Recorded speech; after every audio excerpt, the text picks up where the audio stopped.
पनवेल शहरातील कुंडेवहाळ परिसरात 25 ऑक्टोबर 2025 रोजी घडलेल्या एका महिलेच्या खुनाच्या प्रकरणाची उकल पनवेल शहर पोलिसांनी केली आहे।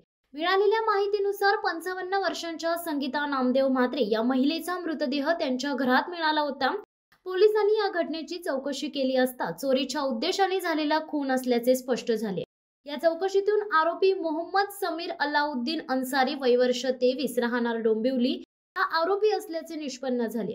पोलिसांनी केलेल्या तपासादरम्यान त्याने यातील मृत महिलेस 40,000 रुपये उसने दिले होते। आरोपीने सदर रक्कम परत मिळवण्याकरिता मृत महिलेकडे वारंवार मागणी केली होती। दिनांक 24 ऑक्टोबर रोजी रात्री दिलेली रक्कम परत मागण्याकरिता मृत महिलेच्या घरी गेला असता मृत महिलेने पैसे परत करण्यासाठी नकार दिला। त्यामुळे आरोपीने जाणीवपूर्वक मृत महिलेचा गळा आवळून खून केला असल्याचे सांगितले। त्याने पैशांच्या गरजेसाठी आणि सोन्याचे दागिने लुटण्यासाठी खून केल्याचे कबूल केले। या घटनेच्या तपासात पोलिसांनी सीसीटीव्ही फुटेज, साक्षीदारांचे जबाब आणि तांत्रिक पुरावे यांच्या आधारे आरोपीला अटक केली आहे।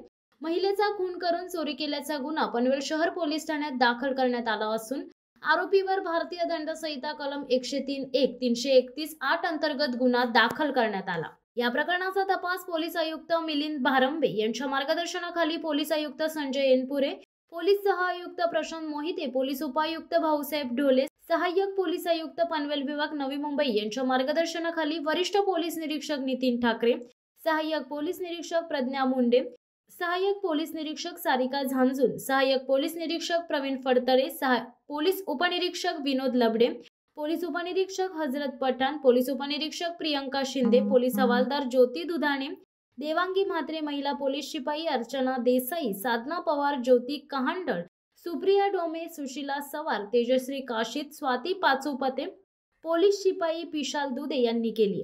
पनवेल पोलिसांच्या दक्ष तपासामुळे आरोपीला अटक करण्यात यश आले असून परिसरात निर्माण झालेल्या भीतीचे वातावरण आता कमी झाले।